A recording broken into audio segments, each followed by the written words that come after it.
वक्फ संशोधन कानून 2025 के खिलाफ दायर याचिकाओं पर गुरुवार 15 मई सुप्रीम कोर्ट में सुनवाई हुई। अदालत ने इस मामले की अगली सुनवाई अब अगले सप्ताह मंगलवार 20 मई को करने का आदेश दिया। अगली सुनवाई में सुप्रीम कोर्ट अंतरिम स्टे से संबंधित पक्षकारों की दलीलों को सुनेगी। मुख्य न्यायाधीश BR गवई और जस्टिस जॉर्ज मसीह की 2 सदस्यीय पीठ ने कहा कि वक्फ संशोधन कानून के खिलाफ दाखिल याचिकाओं पर बहस के लिए वकीलों को 2-2 घंटे का समय दिया जाएगा और विपक्षी और पक्ष को जवाब देने के लिए भी 2 घंटे का समय दिया जाएगा। सुनवाई के दौरान जमीयत उलमाए हिंद की ओर से पेश वकील कपिल सिब्बल ने कहा कि उन्होंने एक संक्षिप्त नोट तैयार किया जिसके आधार पर ही बहस की जाएगी। कपिल सिब्बल की ओर से तैयार नोट का जवाब केंद्र सरकार सोमवार तक अदालत में दाखिल करेगी।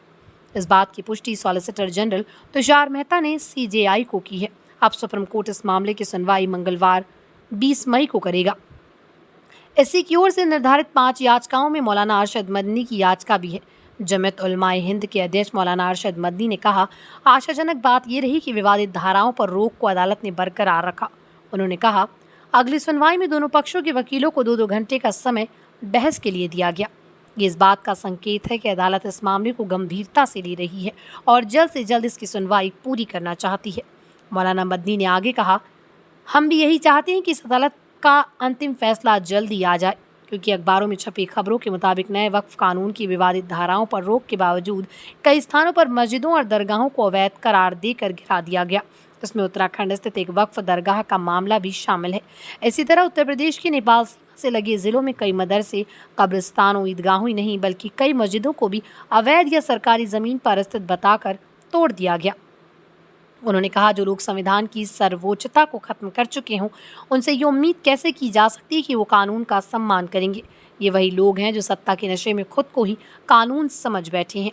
उन्होंने कहा, वक्फ दान का ही एक रूप है, लेकिन अफसोस की बात यह है कि वक्फ को लेकर पिछले कुछ समय से बेहद गलत प्रचार किया गया और बहुसंख्यक समुदाय को ये विश्वास दिलाने की कोशिश की गई कि वक्फ की आड़ में मुसलमानों ने सरकारी ज़मीनों पर कब्जा कर रखा है, जबकि दुखद सच्चाई ये है कि वक्फ संपत्तियों पर सबसे ज़्यादा कब्जा सरकार ने ही कर रखा है। और ये वक्फ संशोधन कानून इसलिए लाया गया है ताकि इस अवैध कब्जे को कानूनी जामा पहनाने के साथ साथ अन्य वक्फ संपत्तियों पर भी कब्जा करने का रास्ता आसान किया जा सके।